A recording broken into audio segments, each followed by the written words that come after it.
on this lunchtime seminar. I've kind of participated in these when I was a student, so it's great to kind of see it on the other side as well. So I'll get straight to it. So the talk today is about overcoming super wicked challenges by unlocking collective intelligence. So before I kick off, I just want to do a quick introduction about ourselves. So Manolia and I are both graduates of the Masters in Environmental Technology from CEP.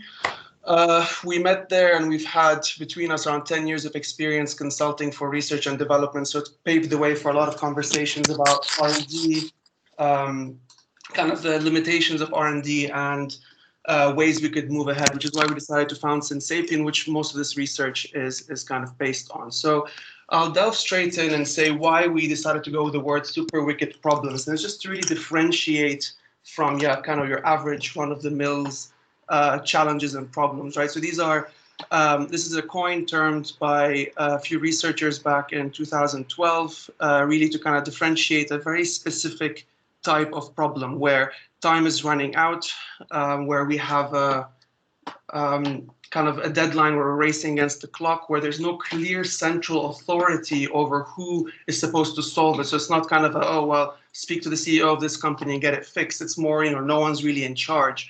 Then there's also that the people who we entrust or the institutions that we trust to solve these problems are also the ones responsible for causing it or have an interest really in not solving it. And finally, it's the policies as well as the policy makers of these of the solution really kind of discount the future with their policies and with the solutions they're trying to propose. And really, climate change fits perfectly into this kind of category. And here we see the Secretary General really having to stand in a puddle of sea level rise to say that we're losing the race against climate change. And really, I think we have to come to terms that we're all on CEP, so this is kind of redundant to repeat, but still that even if we were to stop emissions today completely and solve the problem of mitigation, we have to develop solutions to adapt the damage or rectify the damage we've already sent into the planet. And we kind of go back and say, well, really, the key to solving these is accelerating innovation, developing new clean technologies, and we're really not there yet. The potential for us reaching clean technology or our ability to innovate in this area has not yet been reached.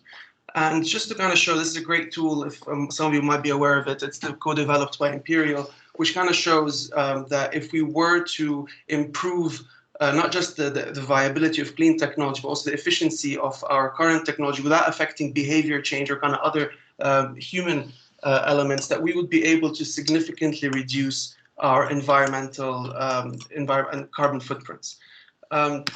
Kind of reiterating that point, really, the European Union developed a study that said, like, actually at the design stage of any technology or product, the people who are behind the design have control to decide up to 80% of the environmental footprint of the products that they have that they're putting out into the market. And here it's just kind of goes back to the point that it's all a matter of time. And I remember this is kind of a shift in perspective, at least I gained when I was doing my master's thesis at Imperial, where I spoke to the head of CNRS, a French research lab, who said, look, all technology is pretty much possible. It's just whether or not it'll be done in time to solve the problem it's supposed to solve. And here's really the point.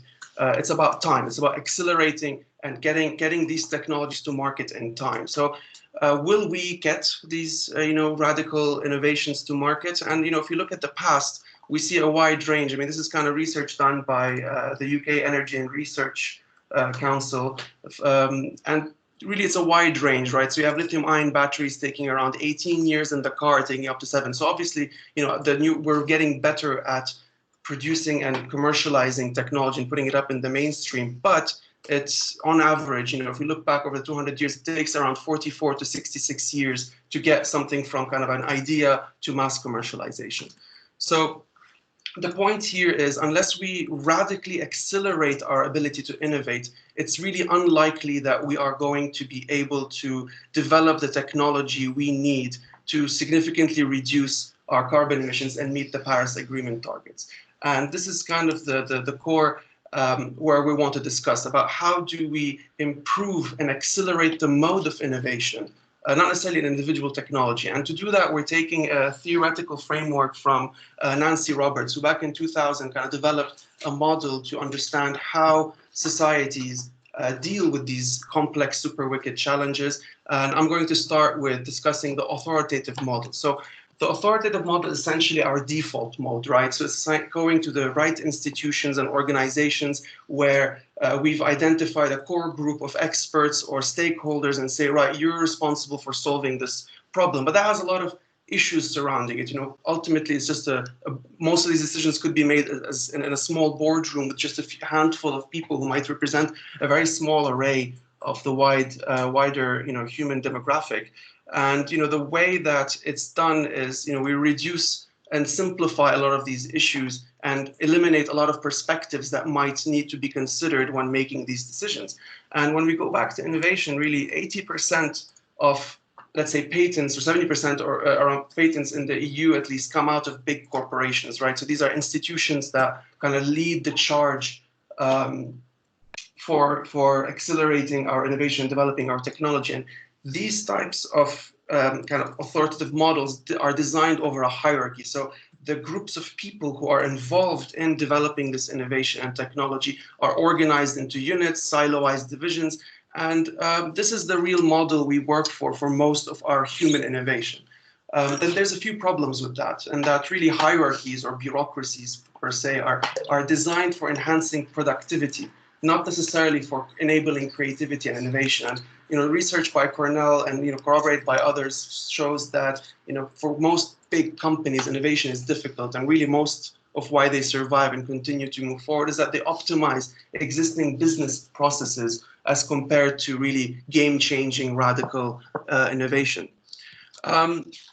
Here, they did a survey. Adobe did a survey for employees in big companies across kind of major economies, and a lot of them reported that they don't live up to their creative potential. And yes, actually, a few people here on this call might remember showing this slide, and they'll say, well, people think highly of themselves, and it's true. But ultimately, if 3/4 of the people who are supposed to be in charge of pushing the boundaries of innovation and solution forward do not feel that they're giving as much as they could, then we have a fundamental problem here that needs to be considered to unlock the potential of these individuals.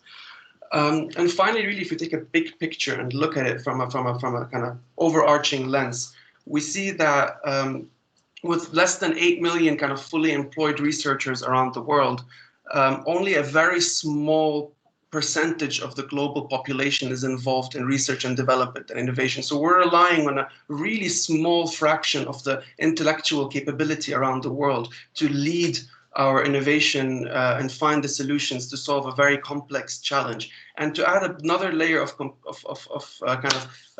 analysis to this, most of these researchers tend to be concentrated in few geographies. So we're talking here about the US, Western Europe, and East Asia, not necessarily representative of the wider demographics. Now, yes, a lot of these areas are very cosmopolitan and tend to draw in people from around the world, but still, it's not the same as having built up innovation infrastructures worldwide that allow people to innovate when they're living in the same geography of the problem they're trying to solve.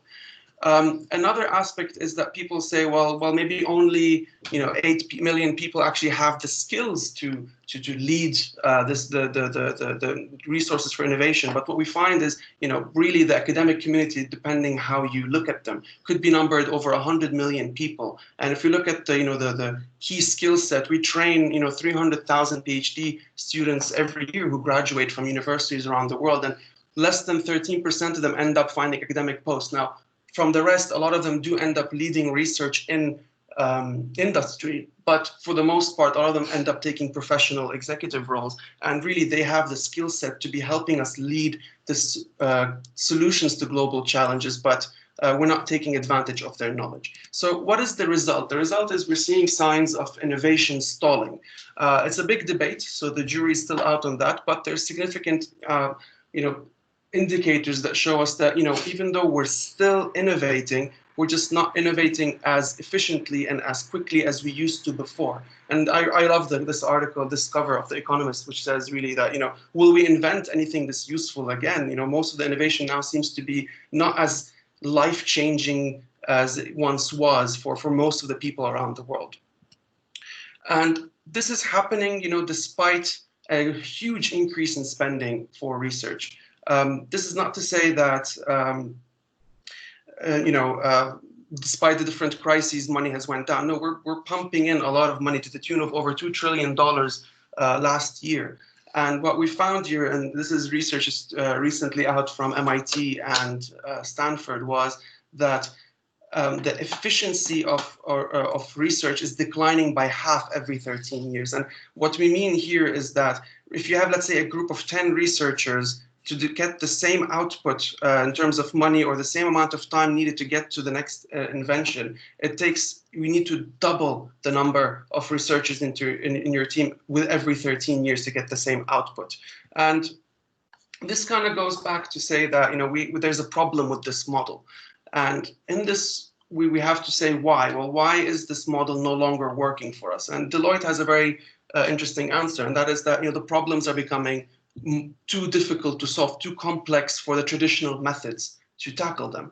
And a very great quote by Russell Ackoff, who's really the father of systems thinking, is that as our systems become increasingly complex, we've already picked the low-hanging fruit of science and technology, and to go kind of to the next level requires a lot more effort and reorganization. So one way to look at it is, we are used to setting up corner shops and little supermarkets when really we're at a stage now where we need to think, well, the next stage is setting up a Walmart. It's a completely different scale requiring different resources. And kind of looking at it, look at the results. So it's all good to kind of analyze how big organizations are there to solve problems. But once we look at the impact and we say, well, if 80+% of our innovation comes from these big organizations, well, 6 out of the top 10 brands have failed to really deliver low carbon innovations in the last 5 years. So there's clearly a problem, and we can no longer rely on these institutions to kind of solve the problem for us. So moving on to the second mode of innovation that Nancy Roberts talks about, it's the competitive model, right? So the way that she describes it is it's pitting opposing points of views against each other. So you have a few different options, and then out of a selection of, say, 10, 20 problems, the best or solutions, the best one will be chosen. So looking at our response to the coronavirus, you'll see that most universities in the world have rushed to come up with a low-cost ventilator, including Imperial College, who's done an excellent job. But all of these universities have raced to come up with a great ventilator, but they've done so either as a standalone institution or in small groups of 2 or 3 different universities. Now, there is an exception to this. There's a project called the Open Source Ventilator Project based out of Dublin, where they've got about 6,000 engineers, I believe, on board that are working towards this. But for the most part, they don't have institutional affiliation. So the underlying current here is that all of these institutions have competed towards that recognition of being the university that came up with a solution. And this kind of brings me back to part of the reason why I started looking into this field. I was actually interning as a research associate for a cancer research lab based out of Imperial. And I remember there being 3 other universities in the world that were working on the exact same molecule. And this was a proposed cure for breast cancer, but we weren't sharing information, we weren't sharing data, and we were competing against each other instead of trying to drive each other forward. Quick look at hackathons.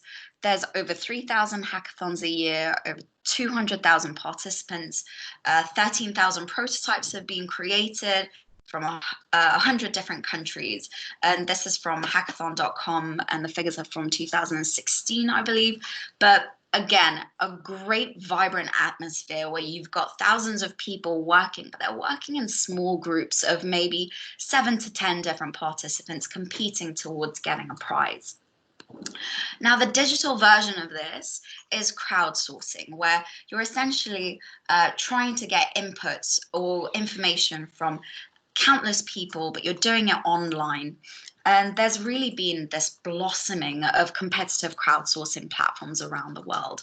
MIT's got the Climate Collab to try and look at these global challenge type problems, same as OpenIDEO. Innocentive is an Eli Lilly spin out, which is a really big pharmaceutical company. But they're doing fantastically well. They've got over 3 million users in the world. As of 2015, they were worth over $6 billion US. But again, they're working competitively. And 75% of global brands have already been using crowdsourcing, and a lot of different institutions are starting to see the value in this. So there's really this growing trend and recognition that crowdsourcing is actually a really useful resource for us. But there are issues with it. And it's that this competitive environment creates a bit of a confrontation where people aren't as willing to share knowledge. They're not willing to share data because at the end of the day, they're trying to be the ones that win.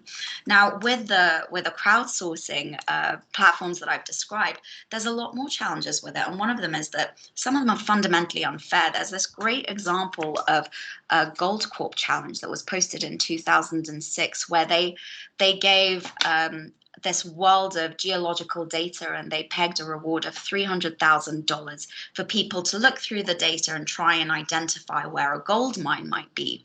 And indeed, they went on and found the gold mine. It was worth $6 billion to Gold Corp. So there's a massive discrepancy between the reward that's pegged and the value of that knowledge to the companies that are posting the problems. And again, because people are competing against each other, there's not that incentive for the best solution to be recognized. It's people want their own solutions to be recognized.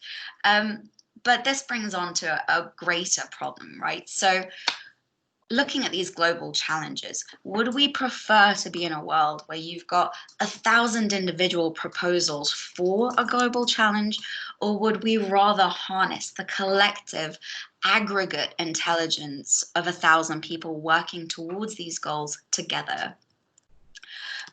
This brings us on to Nancy Roberts' last mode of innovation, which is collaboration or collaborative.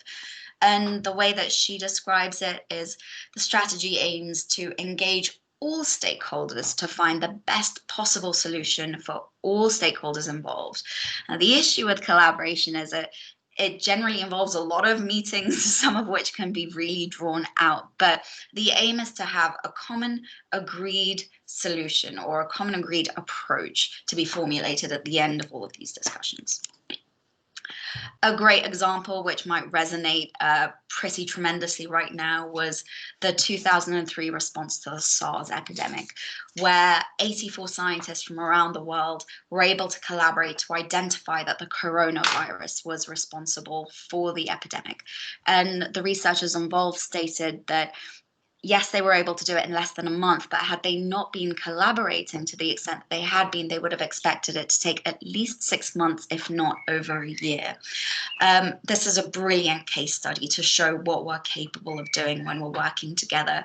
And another great example of this was the Polymath project that came out of Cambridge, I believe, where again, someone had an excellent idea of just posting a conjecture that hadn't been solved for decades, and they were able to solve the conjecture as a collective working together.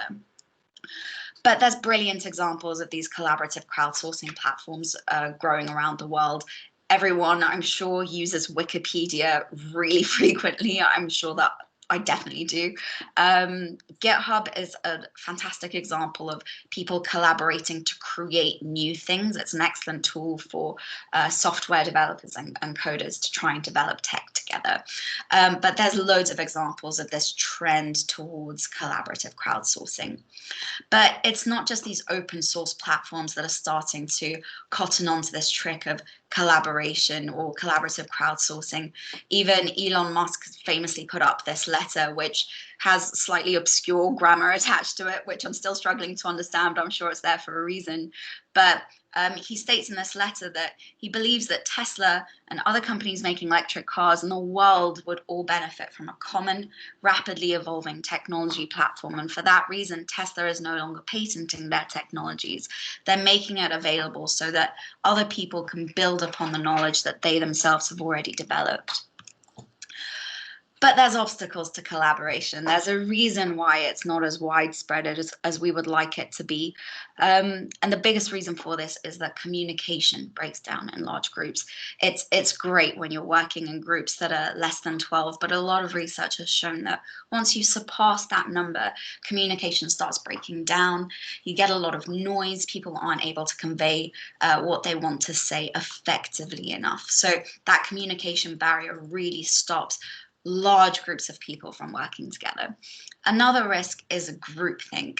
Now, I'm sure we've all been in settings where we're in a meeting or we're in a brainstorming session of some sort, and we want to say something, but we're not sure how everyone else is going to react to it. So we might hold back. And often the case is that the most paradigm shifting ideas are the most likely to be ridiculed in group settings. So there is this danger of teetering towards groupthink when you're talking about collaboration, particularly if people's seniors are there, or if someone's being particularly loud and dominant in that group setting. There's always a risk of this kind of herd mentality developing. But the biggest feedback that we've had for a platform of this nature is that people are really apprehensive about sharing their intellectual property and risking that they're not recognized for their work, particularly if someone's done a PhD on something or it's their life's work and they've spent 20 years developing this one technology. They're really reluctant to collaborate because ultimately they want to be recognized for the work that they've done. So there's a big intellectual property barrier that's stopping us from collaborating at a much wider scale. Another thing, when we're looking at more academic settings, there's actually institutional barriers to interdisciplinary R&D. Now, interdisciplinary R&D is particularly important because it makes sure that we have those different fields of expertise sitting at a table together, that we've got different stakeholders represented by the people there. But it's quite difficult to get interdisciplinary work funded. It's also difficult to get published when you're working across different departments. And of course, in academia, it's publish or perish. So if someone feels like they'll be less likely to get published if they're working in an interdisciplinary setting, they're probably less likely to be involved in that type of collaboration. Of course, there's exceptions to this. There's a lot of open calls, especially from Innovate UK, where they're asking people to innovate or collaborate. But this is something that we're just starting to edge towards, and those institutional barriers still very much exist.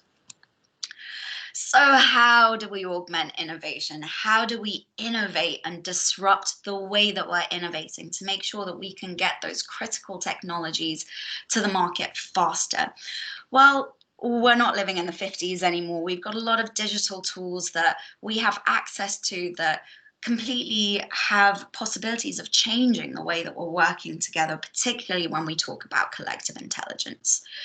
Now, this isn't necessarily a digital solution, but the most important part of solving any challenge is fully understanding the problem.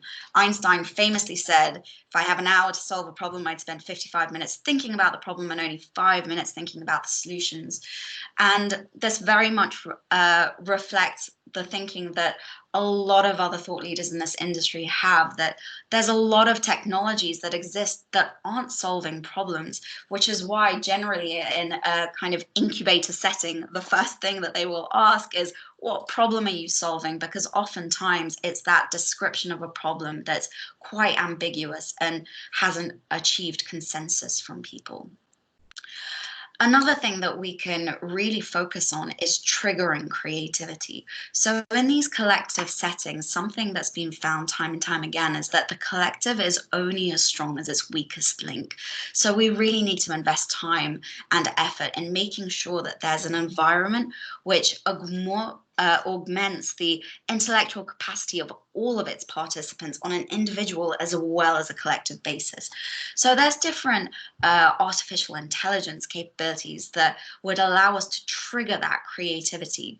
There's a bunch of different technologies that have completely occurred by accident. The pictures here demonstrate the examples. There's the Teflon pan, insulin, X-rays, radioactivity, all found by accident. But sometimes it's about being around that lunch table with different people from different fields that say something that you wouldn't have thought of, because when we're in our research, we tend to think inside the box, and we need our creativity triggered by different tools. And this is something that can very easily be done by artificial intelligence.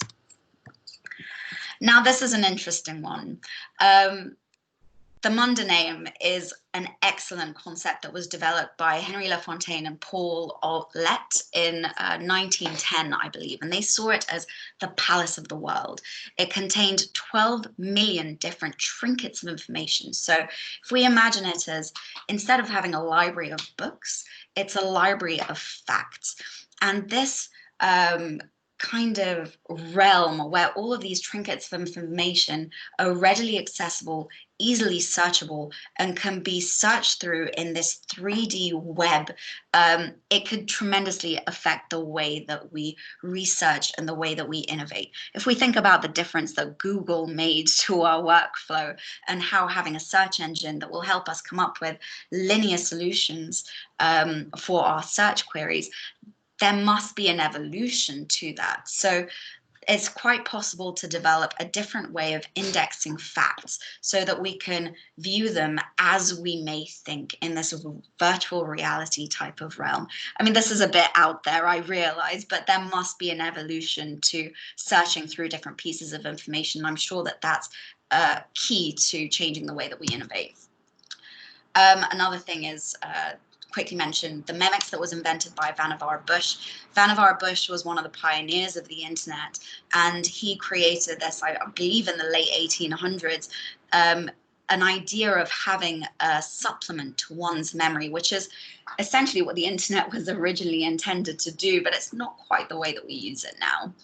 And part of the reason for this is that the internet has too much information, and not all of that information is true or factual. There's a lot of misinformation and disinformation in there, and a lot of this can be cleaned up by machine learning to make sure that there's an environment where all of the information that you have at hand is validated, if not peer reviewed, at least machine reviewed. And this is something that we're already capable of achieving. So when it comes to the communication elements of things, so right, if we're sitting in a group of 1,000 people, you want to overcome that communication barrier. So we spent some time thinking about this. And if we look at the way that insect colonies interact, so bees, ants, termites, they communicate in thousands or hundreds and thousands, but they do so through indirect communication. It's a process called stigmergy, where if you think about it in the way that you drive, you're communicating with other drivers, but you're not necessarily speaking to them. You're doing it through standardized, recognizable actions within the environment, be it stopping at a traffic light or putting on that right indicator. There's different ways of communicating which don't necessarily involve language in the way that we know it now. And a further testament to this is that actually people found that they found group work, they found their collaborators to be more friendly and easy to work with in a setting where they were working silently, which was an interesting piece of research. I can't quite remember the institution that came up with it. But there's definitely a lot of research to be done with stigmergy and how we can use indirect communication to enable large-scale collaboration. So a really, really quick little tool, Git, which is what GitHub is powered on. It's the simple concept of version control. So if we're working with thousands of people, we need to be able to monitor the changes that are made within that environment so that someone, be it maliciously or just because they have a differing idea, don't necessarily go and change all the work that's been done without us being able to monitor that. Lastly, when it comes to the intellectual property angles of things, there's certainly ways that we can address this using blockchain. Now, if we think about all the contributions that can be made on this collaborative environment to be kept on an open source ledger, for it to all be transparent and bound by smart contracts, so it would be all be secure and non-disputable. But the thing with blockchain is, because it's on this ledger system, it can't be hacked, it's safe. It could also empower a commercialization governance, either using cryptocurrencies or some other form of technology. But ultimately, it can power an algorithm that would track different contributions to make sure that people are recognized for their contributions to the technologies being developed in a space like this. In addition to that, the toughest part of any project is making decisions. So you could have different decision-making frameworks in place. And again, this can be action-based to make sure that it's not like first past the post where everyone's ticking a different box, but that they're actually engaging with their environment, and those engagements themselves are counted as contributions towards voting. These, again, can power different algorithms that would enhance a system of self-governance. Lastly, is the anonymization element of this. This is, to a large extent, to kind of combat the groupthink element. It's to make sure that, right, if Professor X at Imperial is contributing an idea, I'm not voting for their idea or engaging with their idea because they are Professor X, but we want to make sure that people are giving ideas themselves the merit based on the value of the idea and not based on who has contributed it. So enabling anonymization in that aspect ensures that. This also deals with a whole world of other issues like gender or racial biases, and it makes sure that people are actually recognized for the work they're doing and not for who they are or their backgrounds. And here's Doug Engelbart. Again, this guy's fantastic. He's better known for developing the mouse, but actually his work on augmenting human intelligence, which was done all the way in 1962, is tremendous. And he states that the key thing about all the world's biggest problems is that they have to be dealt with collectively. And if we don't get collectively smarter, then we really are doomed. He's amazing. You guys should definitely look into his work. That the Augmenting Human Intellect paper is a big inspiration to the work that we've done. But really the idea here is that it's the evolution of research and development.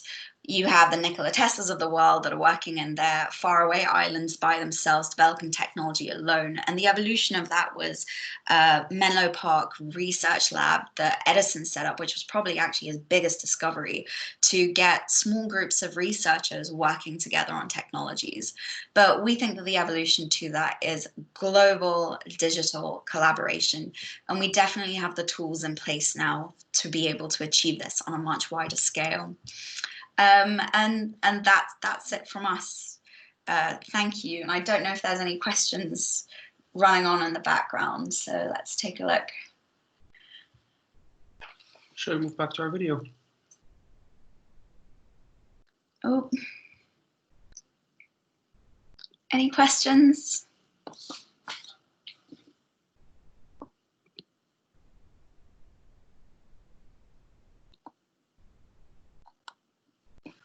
Hello, everyone. Hi. Okay, so Professor Bergman, I don't know if you want to unmute and just kind of jump in there, or should we just kind of answer it? Unless you really want to give a general template, but feel free to just kind of jump in, I think. Okay, so Professor Bergman asked us, what platforms are you thinking of? There's a fantastic tool that we know that Mark Bergman's actually involved with, the Swarm platform that came out of a collaboration between Imperial and the University of Melbourne, which is an excellent tool for the intelligence communities. They use a system of contending analyses where people can put together different contributions. I mean, Mark, this is your work. I'm sure that you're very much aware of it, but we're actually developing a platform ourselves that's trying to take these different aspects into consideration, but we're very much in the testing and development phase. We're trying to bring together our own ventilator project so that we can actually combine the collective work of all of these universities to see if we can actually do something better as a collective. But apart from what we're trying to develop, which is, again, still very much in the rudimentary phases, there aren't that many tools available as far as we know. And please do correct us if we're wrong, because we'd love to hear about any more of them. I guess I will follow up. There are emerging tools like Teams that we're on at the moment, and and Zoom and things like that. There's also Google Groups and other kinds of collaborative platforms, and they're evolving quite fast.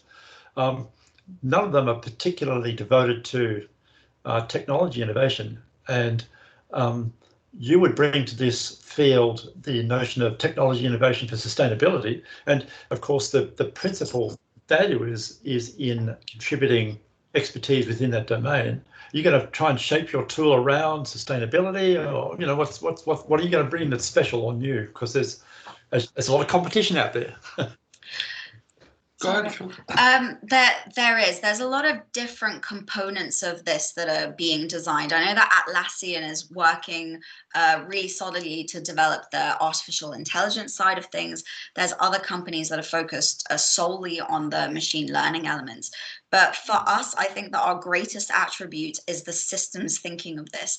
It's the systems design. So a lot of the tools that exist now, like Google Docs, like Microsoft Teams, which are great tools, and they've become an essential part of our workflow, particularly during lockdown. Now we've really seen the value of them, but none of them, as far as we can see, really take this systems approach to disrupting innovation as a whole. And when it comes to the sustainability element of things, I mean, there's very easy things that can be done to make sure that that collaborative environment has an LCA integrated within it, or an LCA calculator of some sort, for instance. But it's the systems approach that we think makes us different. If I may add to that, so I think kind of using this webinar as an example, right? We've got around 30 plus people here, but still we're limited by the fact that only one of us can speak and everyone can listen. So it's not really, if right now we decided to work together on solving a problem, let's say designing something as simple as a sustainable blender, how would we manage that conversation with all these people involved? Now, I think the key point is to differentiate. 30 for me is still a small group. I'm thinking if you have 1,000 people on here, how would you manage such a conversation? How would you propose an idea, make sure that this idea is discussed, we split them again into teams? It kind of goes back to how do we manage a conversation at scale? How do we make a decision at scale effectively? And which tools do we need to design to allow that to happen? I think here's where really there's only Microsoft and Teams and kind of the Google Docs or Suite platform go out there. They're great for small teams, but not for big ones. Perhaps the only one that maybe gets us there is Slack. And that's really what the guys in Ireland are using to develop their ventilator. But literally, we had a very long conversation with a series of the users there, and they keep saying, it's just too noisy. If I want to get to know what's happening, I have to go through, a book a day of chats and useless noise before I get to anything valuable. Now, where do we add value beyond communication? I think really here's the intellectual property. And once we kind of figure out a framework to measure, an algorithm to measure, right? You're in a group, how many times, even as a student, and probably all of you have been in a situation where, well, you feel you've contributed more than others, or someone has kind of not been pulling their weight. How do you make sure that there's a fair judge of who's contributed what and who deserves what credit? Now, I think a great way to look at it is those papers. You have your first author and second, third, all the way down, and that kind of allows people to figure out who gets what position. But once it comes to commercializing technology, this is something, and it's referring to also Tilly's comment, what we're really thinking and working on is creating a framework where this algorithm measures the individual contributions of people and then translates that into kind of tiered shares or ownership level of the final product. And we've had wonderful support from the Enterprise Lab at Imperial, who've kind of helped us in kind of framing the legal background for that to work. And soon, hopefully, we'll be able to test that out. But for now, we're really focused on open source, get that communication angle right. Let's make sure a group actually can get a final product off the ground before we start discussing, okay, who gets what share of that cake. Okay, thanks. Thanks, Mark. Thank you. All right, I'm going back on the chat pane. If there's any other questions, please feel free. And honestly, like if you drop in and switch on your mic, that's also great. We can have see who's on there as well.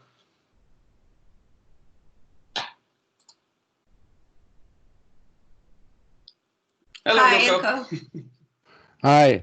Yes, I have got a sort of a question from left field, because I listened to your excellent presentation, which focuses on particularly the research and the science side of the house.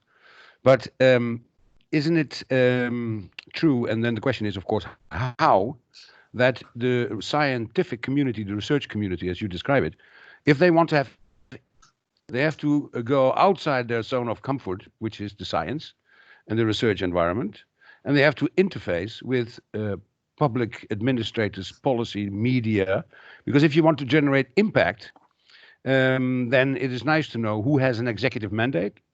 You might use the 9 universal roadblocks also to overcome the obstacles of achieving impact, and you will invariably have to struggle with the question: is it a nice thing to have, or is it is there an essential need to have what you are developing?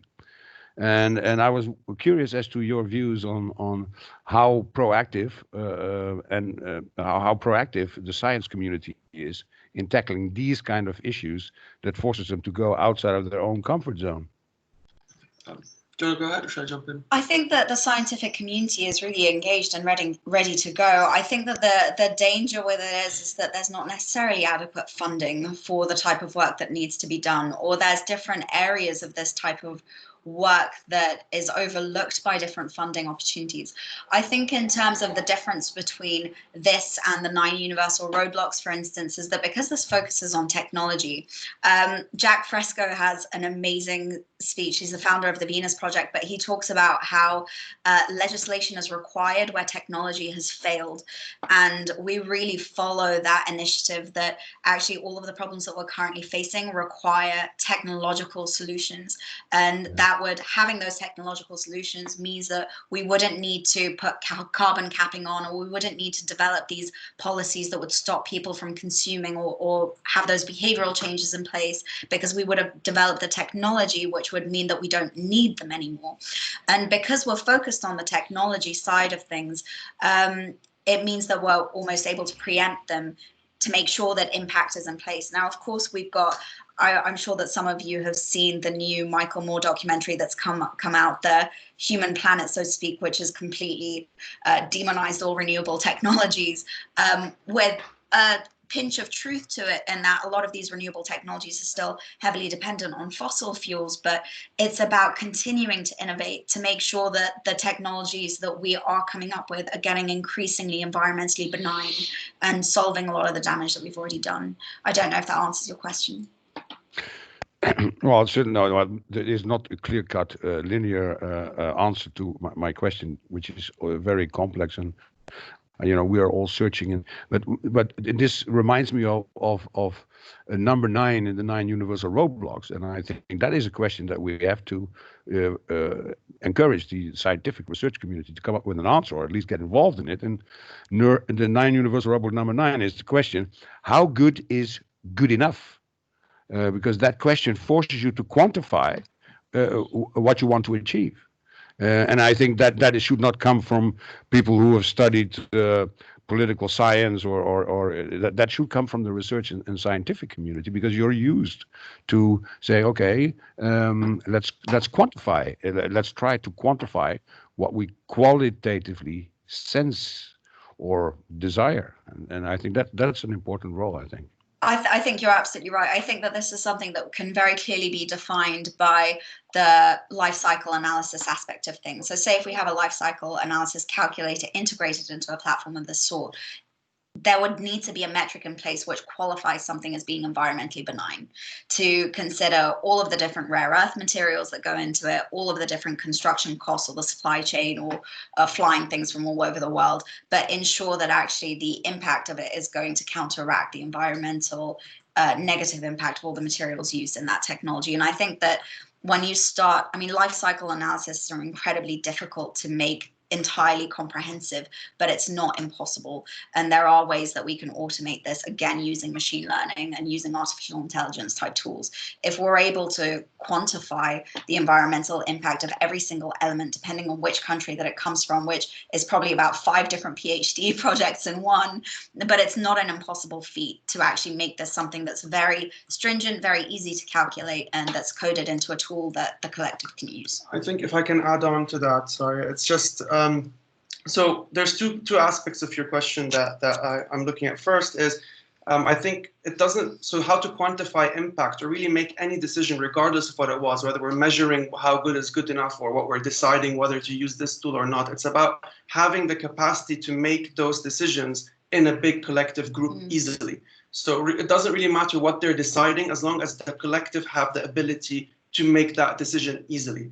And these are the tools that we need to be developing. In parallel, I'd say, kind of referring back to your earlier question about, kind of how would we scientists kind of go out and make sure that their impact is impactful. I think the reverse of it is equally true. And how do we invite the public to get or key stakeholders outside the scientific community to come inside and engage in the R&D framework? And I think this is where a platform or a space for such discussions would go on. And this is one key aspect of what we're trying to develop here, is to allow any scientist to say, well, you know what, I'm working on this technology and I want to be able to invite 1, 2, 3, 4, 5, 1,000 people from these multiple stakeholders to be able to come in and securely contribute to the direction that this research is going. And I think once we have these capacities, which again, they sound a bit complex, but really in the realm of what we're developing now, I mean, these are not more complex than Facebook or Google's or whatever algorithms that have been developed. The technology is out there. We're just using it for, not the right purposes or not integrating it into these purposes per se. Perfect. Thank you. Thanks, Ilko. I see some messages also on the chat. In terms of collaboration, all right, so let me read this one up. I don't know if Bethany, you'd like to just jump in and say it. Feel free. Yeah, so thank you first of all for a really interesting presentation. Just in terms of kind of collaboration and being able to meet people, I think it's something that I know a lot of PhD students have felt that I've spoken to about it with them, is that there's actually a huge barrier to actually meeting people and connecting people in the first place. So if collaboration is going to help kind of solve, super wicked problems, is not the first barrier overcoming how to make connections in the first place? Do you want to go for that one? Yeah, sure. I think that's something about a platform of this nature. In parts, we actually had a bit of a challenge with this because we wanted to introduce the anonymization side because we really see the value in terms of making sure that every idea is seen as an individual. But it was kind of a playoff between deciding as to whether or not we would make this a place where researchers can go and build those connections and build those networks for themselves whilst wanting to put the research forward. And certainly I know that tools like LinkedIn and ResearchGate exist, but it is quite difficult to go out there and meet people that are interested in the same research areas as you are. I agree with that. But it is about creating this environment where different researchers can, if not meet each other by name, can still work together. And perhaps at the end of a project or at the end of a technological development, all of those kind of anonymization barriers could be unveiled, for instance, where they would realize who they've worked with, and then those can turn into more longer lasting relationships. I don't know if you have anything to add. Yeah, sure. Thank you for that good question. I think you're definitely right in that, choosing your collaborators or even finding ones who are even interested in your project is a tough challenge, right? And that's why we have, had conferences, at least until this pandemic's over. So essentially, I think one key value of having a digital space for this is to be able for anyone to come in and just see a collection or a portfolio of projects related to solving a grand challenge or super wicked challenge out there. So you can go in and say, right, here's 1,000 people who are already working on this technology or this project, and you're able to enter and access that space with all their profiles as you would kind of see them on kind of LinkedIn or ResearchGate, right? So you'll be able to kind of go in and find the projects that are already out there in the field of your interest and participate in a whim, or at least as easily as possible. And I think in these situations it's also important, to kind of create a system where you can value the credibility or the engagement of others within this platform. Right? So by having something like this in existence, you're able to see who you're collaborating with, to just say, well, oh, actually, these people are great. Look at their scores, look at their credit, because all the data of interactions on such a system can be tracked and kind of analyzed to create different metrics to help you identify who you want to collaborate with on what project. Great, thank you very much. Thank you. Thanks, Bethany. I'll go back to the chat here. Any other questions? Just feel free to either type it in or just kind of jump in right now, switch off your mic and come in. Or switch on your mic. Or switch on your mic, I'll switch off your mute. There. Okay. Well, I don't really see much activity, so I guess we'll mindful of people's time and of this session. So our contacts are at the end of the slide deck, so you'll be able to see them in the recording. But do feel free to get in touch if you want to speak. I will put just type them in now. I'll put it in just here. If you want to get in touch and have further questions, thank you all for joining us today and for hosting us. Yes, please get in touch, and if you have any ideas or thoughts of how we can turn this into papers or kind of develop this research further, we'd love to hear it. Thank you both very much. That was fascinating. Thanks a lot. Thanks very much. Thank you. It's been a pleasure. Thank you. Bye. Thanks. Bye. Bye-bye.